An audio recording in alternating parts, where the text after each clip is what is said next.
New Jersey's budget has topped the $50 billion mark. Where's all the money coming from and where is it going to? This is the IssuesWatch podcast.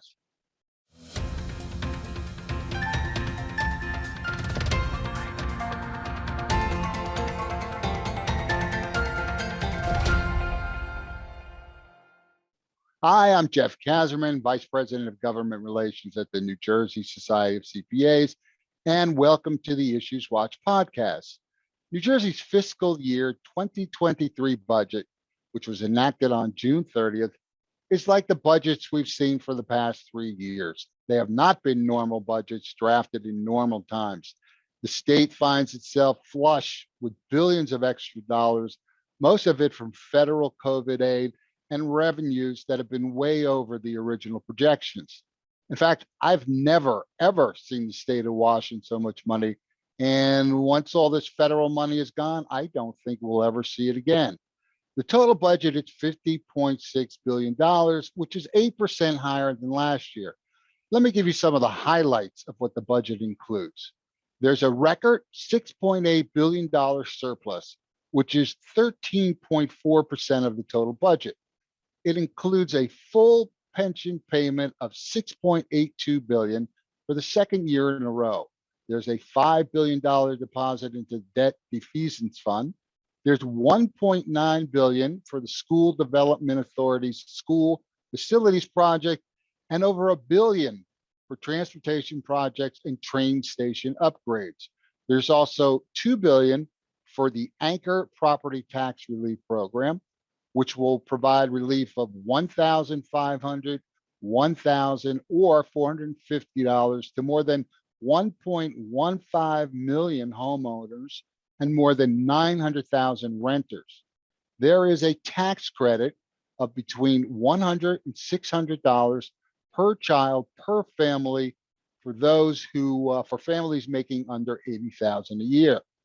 The budget also includes a hike of $650 million in school funding for a total of $9.9 billion. There's $300 million to create thousands of new 100% affordable housing units. And there's $70 million to support research and development, innovation, and entrepreneurship in key industries. To help us analyze the impact of this budget is our frequent guest and budget expert, Chris Emigholz, the Vice President of Government Relations at the New Jersey Business and Industry Association. Welcome back, Chris. Always happy to be back to talk to you, Jeff, and to talk to the CPAs around the state. So, Chris, I'm not a budget expert like you, but here's my overall take in 4 sentences. All in all, I think it's a fiscally responsible budget. Regarding taxes, the good news is that there are no tax hikes. And the bad news is there are no tax cuts. Considering the billions of dollars of unanticipated revenue, I think there's a paucity of aid for small businesses.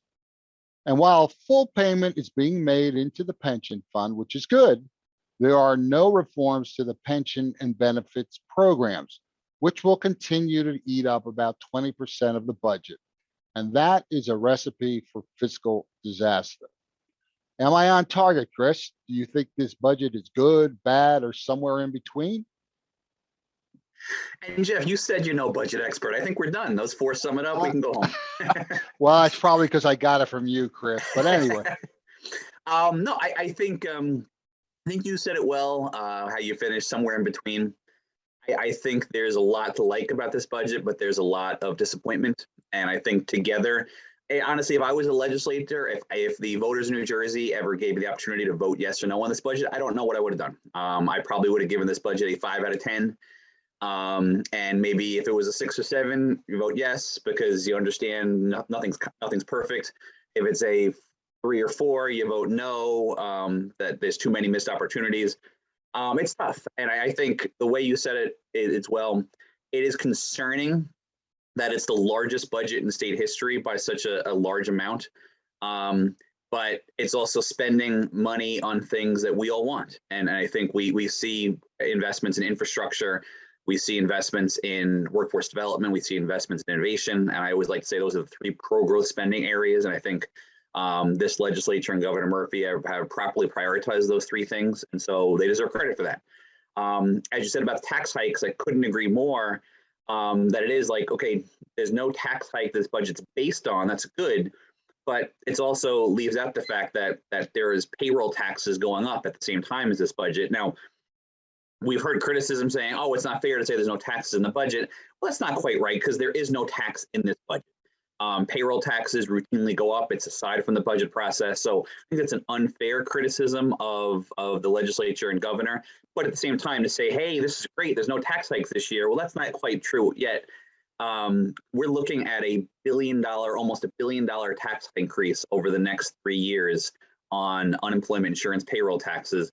And that's tough to swallow for businesses when they're basically, in essence, being taxed on the shutdown that government made them go through.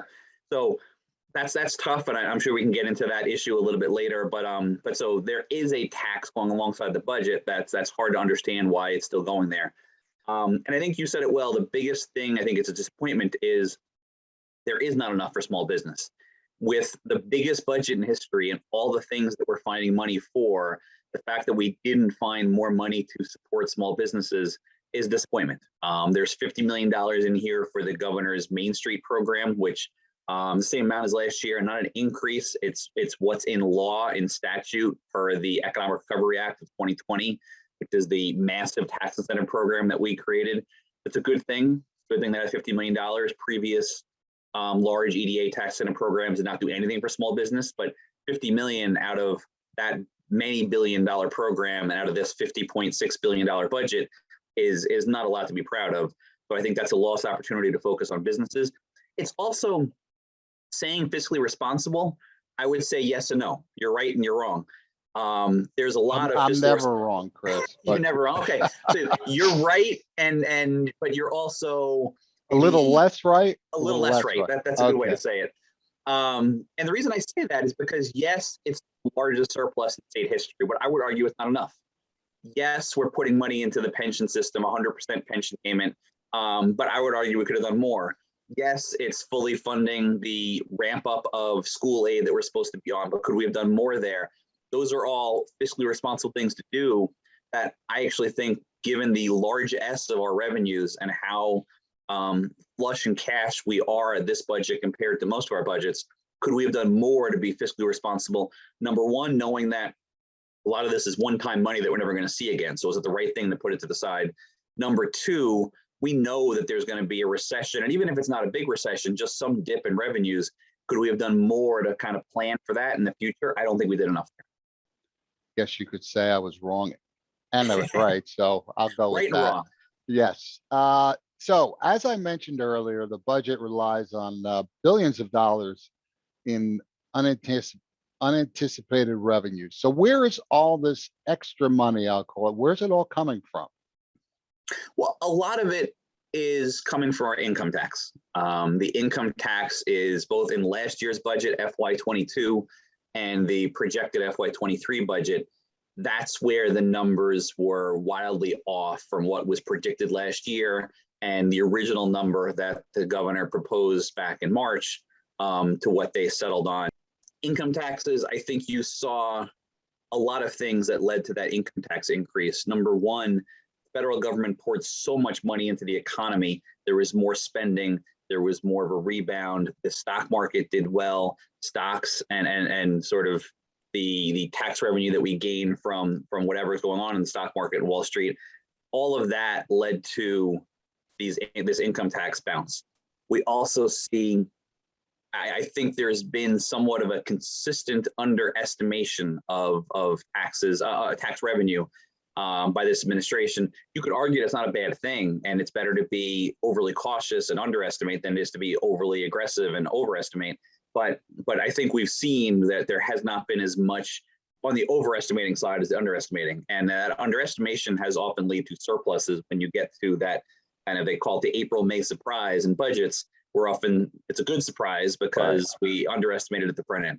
I think we see some of that going on. You also see that some of the largesse that we have right now is because the federal government and the federal government giving New Jersey billions of dollars, whether it was CARES Act and ARPA, that was aside from what they did for the people of New Jersey and the business in New Jersey. The feds actually gave the state some money, and this helped reduce some expenditures that the state would have had to make, and it gave us discretionary funds that we could kind of add to our surplus, and it's not technically surplus, it's somewhat off budget, but it's just easy for the state to know that there's money sitting there. And the last thing I would say is a big chunk of this surplus, this extra cash that we're not used to, is the borrowing. We borrowed money that we shouldn't have borrowed a couple of years ago, and that was disappointing. I think in the governor's defense, in the legislature's defense, you could call it Monday morning quarterbacking, because we are going through an unprecedented time in our history, economic history, public health history. It's a very turbulent time. Unprecedented means we really don't know what to expect. And that's almost become cliche at this point, because we say unprecedented over and over and over again. It's because we're going through things that no one really can properly predict. So was the governor being appropriately extra cautious to bond for that money? I think his supporters could say, yes, it was appropriate. At the same time, no other state in the nation borrowed like we did. And there were people at the time, some in the legislature, such as Democratic Senate President Sweeney, kind of said, we should be cautious here. Do we need this? And some in the business community said, do we need this? It turns out we didn't. We can say, I told you so. But at the same time, the governor being overly cautious is not necessarily an awful thing all the time when you're talking about state budgets. Being cautious is sometimes a healthy thing. Okay, so do you know how much has the budget grown over the past 5 years? Is that a number you know off the top of your head? Well, roughly, it's grown by just ballparking it, not getting the weeds, because it's also there have been some budget manipulations that have gone on to make it hard to have an exact number. But it was in the roughly mid $30 billion range when Governor Christie left office and Governor Murphy began, and now we're at $50.6 billion. So it's gone up in the $15 billion range, or more than 40% in just 5 years. Now, wow. It is a wow. You said it well. There is some element of budget should go up every single year. Yep. People expect raises, more revenue coming in is reasonable. There's inflation. Everything goes up. That's life. When you're doing household budgets, your local business budget, CPA firms budgets, they usually don't go down unless things aren't going well.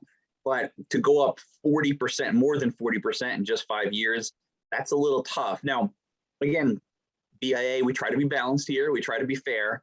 A big chunk, about half of that increase over the past 5 years, is due to finally paying the full pension payment, which I think we all agree is a good, healthy thing from a fiscal responsibility standpoint, and increase in school aid. And schools, to some extent, were underfunded in this state. And so those two together, school aid and pension, make up about half of that increase. So that's a good thing. The other half of that increase, I think, gets to be the things that are maybe a little more discretionary, objectionable, new programs. For a state that already spends a lot, for a state that we all know taxes too much, do we need to have increased spending in that other half? I would argue no. But some of that spending is good, legitimate, sound spending. Well, that's good to know. I never thought of that, about the half of it going to the pensions and the schools. So now I feel a little bit better. I knew it was somewhere between 30 and 40%. And now I'll in my own head, I'll say it's gone up 15 to 20%. So that sounds good. So there is a $5 billion deposit into the debt defeasance fund. And this is to support capital construction on a pay-as-you-go basis, and to avoid future debt issuances. That is a lot of money. Where did it come from? Is that federal COVID money? It's a mix of our federal ARP dollars and some of the excess cash the state found itself in. I think it's a responsible thing to do when you have this one-time cash from the federal government and have maybe a one-time surplus that you know is not going to be recurring, to think about one-time spending. And one-time spending, whether it's paying off debt or it's avoiding future debt with capital programs, infrastructure spending, I think it's a good thing. I think it's a multiplicative effect on the economy. BIA was happy to support the debt defeasance bill. What I do want to caution the listeners out there is Last year, the state did this, and again, we supported it then. It was a very good idea then. I think it's a good idea now. But last year, there were plans, and people knew what kind of debt could be defeased, what were the higher interest rates, what could be done to save the state money. And Treasury came out over the course of this year and said last year's debt defeasance fund probably saved hundreds of millions of dollars in debt service for the state going forward. That's a good thing. This year, my understanding is there is no plan for what debt specifically is going to be defeased. Most of that $5.2 billion could be used for just avoiding future debt, which if we think we're definitely 100% going to be on the hook for a new school bond to build new schools, or a new higher ed bond, or new other bonding to clean up our water systems, to address the lead issues in the state, other infrastructure, then okay, you're avoiding the future debt. But we don't know that, and was all this stuff 100% necessary? So the bill spells out some capital projects, which are good and I think are appropriate. The bill also leaves a lot of discretion for the future capital projects or future debt defeasance that could be addressed. I'm a little more concerned than I was last year, where I knew exactly, okay, this much is for debt defeasance, this much is for capital programs. This year, the capital is a little spelled out, and then there's a lot of discretion in there. Do I trust that we're going to be doing as much good as we did with the last debt defeasance? I hope so. I'd like to think so. I still think the combination of defeasing debt, paying for infrastructure is a good thing to do with the cash position that we're in, but it's a little less clear that it's going to be exactly as effectual on the debt defeasance part and lowering future debt service as last year's fund was. So what else is the federal American Rescue Plan money being used for in this budget? That's a great question, Jeff. As I said before, I think anything we're doing with federal funds that's either infrastructure, innovation, or workforce development is a good thing. That's going to help business, help the economy, create jobs. And I think you see examples of that. But it's a myriad of programs and line items that are in this budget that are going for it. The way this budget attacked this issue of ARPA funds is there's still money left. They didn't spend it all, but similar to what they did last year, in budget language, they spelled out a host of programs. And so you have, for instance, $300 million going to Rutgers, $300 million going to water infrastructure, $170 million going to home lead paint remediation. So that's the big ticket items. But then you get down in this list and there's 5 million, 2.2 million, and down to like $1 million for former state building planning studies and employer support, CC&R agency support. I don't even know what that is, but there's a plenty of things that you can support from that list, plenty of things that you might find questionable from that list. I think there's a few items, like we're talking about workforce development. There's a manufacturing initiative, workforce development, $2 million item in the Department of Labor. Supporting our manufacturers is a great thing, and investing in the workforce is a great thing. So there's definitely good things we're doing with that money. It's a big, long list, and I'm sure these listeners do not want me to go through every single item on there, but some of the big ticket items I read off, again, it's water infrastructure, Rutgers capital programs, home lead paint remediation. That is more of a infrastructure, nuts and bolts, probably appropriate uses of big ticket dollars that will hopefully create jobs and make a lasting legacy on whatever buildings are created or whatever lead and water issues are cleaned up. Okay. You mentioned earlier that there is no unemployment insurance fund relief in the budget. But I know there were some relief bills that were moving rather quickly during May and June, I guess it was, but they were not posted in the last week of the legislative session. So what happened with them? And do you think they might be passed and signed by the governor in the fall? I probably still have PTSD from the end of June from that, but I don't know exactly. I don't know if anybody knows exactly what happened to those bills. What I can tell you is that there was a UI payroll tax relief bill that was poised to pass. It passed the Assembly 78-0 after passing the Assembly Appropriations Committee unanimously. It passed Senate Budget Committee unanimously, and it was posted for a vote by the full Senate on their last voting day, the day they voted on the budget. At that point, that's all I can tell you that's definitive. And from there, it was reported that the governor reached out to senators on the floor of the Senate to ask for the bill not to be voted on that day. I can't speak for why the governor was against this, but it was disappointing to BIA and the business community because we thought this was a compromise to avoid a tax increase. And people say there's no taxes in this budget. There's no taxes in the FY23 budget, but alongside the budget is this payroll tax increase. Payroll taxes to replenish our UI fund are estimated to go up about $1 billion over the next 3 years. Fortunately, the state, and we thank the state for this, phased it in over 3 years. So we just finished where they went up about $250 million last year. They're supposed to go up about $300 million this year, and then it's supposed to go up another $300+ million in FY24. So all told, you will have gotten to $1 billion higher baseline on UI taxes than pre-pandemic. Right. That's tough to understand, not focusing on how to relieve that, because in essence, you're taxing the shutdown, because the UI fund was drained, understandably so, because there were more people immediately put out of work because of the pandemic, because of the public health shutdown than we've ever seen. And those folks needed UI checks to stay afloat, and that was a good thing. That's what the UI fund is for.